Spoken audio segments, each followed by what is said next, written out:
विश्व आदिवासी दिवस के मौके पर बोकारो में आदिवासी संस्कृति, परंपरा और लोक जीवन का अद्भुत संगम देखने को मिला। कैंप 2 स्थित शिबू सोरेन स्मृति भवन में बोकारो आदिवासी महोत्सव 2026 का भव्य आयोजन किया गया।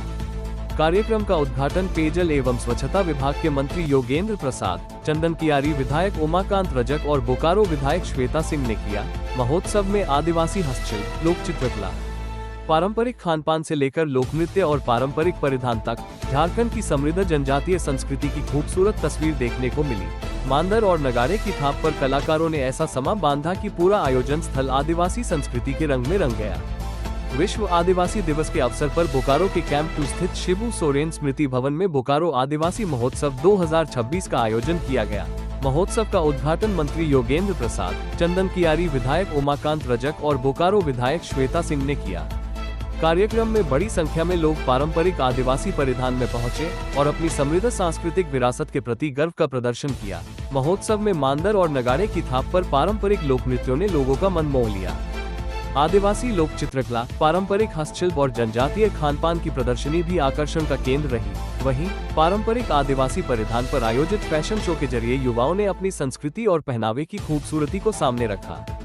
कार्यक्रम के दौरान आदिवासी समाज की संस्कृति, परंपरा और जीवन दर्शन पर परिचर्चा भी हुई। वक्ताओं ने कहा कि आदिवासी संस्कृति सिर्फ नृत्य और परिधान तक सीमित नहीं है, बल्कि यह जल, जंगल और जमीन के साथ सदियों पुराने रिश्ते और जीवन पद्धति की पहचान है।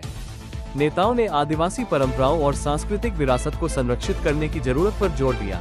विश्व आदिवासी दिवस के मौके पर नेताओं ने जल, जंगल और जमीन की रक्षा को लेकर भी लोगों को जागरूक किया। वक्ताओं ने कहा कि प्राकृतिक संसाधनों की सुरक्षा और आदिवासी संस्कृति का संरक्षण एक दूसरे से जुड़े हुए विषय है। उन्होंने लोगों से अपनी संस्कृति, भाषा, परंपरा और प्राकृतिक संसाधनों की रक्षा के लिए सामूहिक रूप से प्रयास करने की अपील की। चंदन कियारी विधायक उमाकांत रजक ने कहा कि आदिवासी संस्कृति और परंपराओं को बचाना हम सभी की जिम्मेदारी है।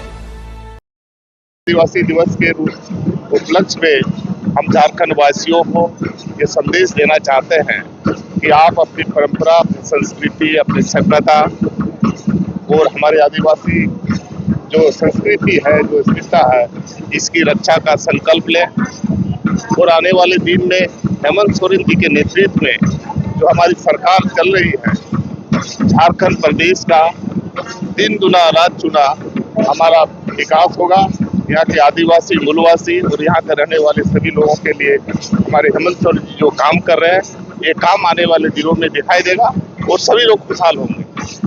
वहीं बोकारो विधायक श्वेता सिंह ने भी आदिवासी समाज की समृद्ध सांस्कृतिक विरासत को संरक्षित करने पर जोर दिया।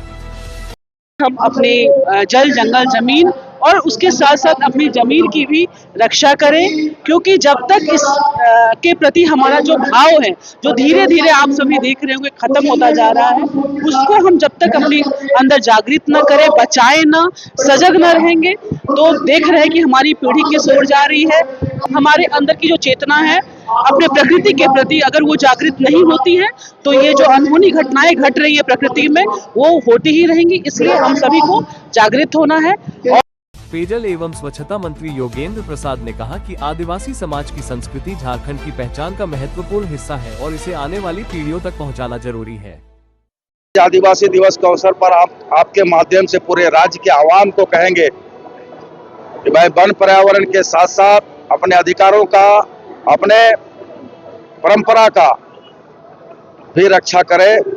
और आदिवासी दिवस के अवसर पर हम सबको एक संकल्प लेने की आवश्यकता है कि हम राज्य को और समृद्ध और बेहतर बनाने के दिशा में हम सबको संकल्पित लेने की आवश्यकता है, संकल्प लेना चाहते हैं। मांदर की थाप, नगाड़ों की गूंज, पारंपरिक परिधान और लोक संस्कृति के रंगों ने बोकारो आदिवासी महोत्सव 2026 को यादगार बना दिया। विश्व आदिवासी दिवस के इस आयोजन ने एक बार फिर संदेश दिया कि संस्कृति बचेगी, परंपरा बचेगी, तभी आदिवासी समाज की पहचान और झारखंड की अस्मिता भी सुरक्षित रहेगी। बोकारो से मुनादी लाइव के लिए नीरज सिंह की रिपोर्ट।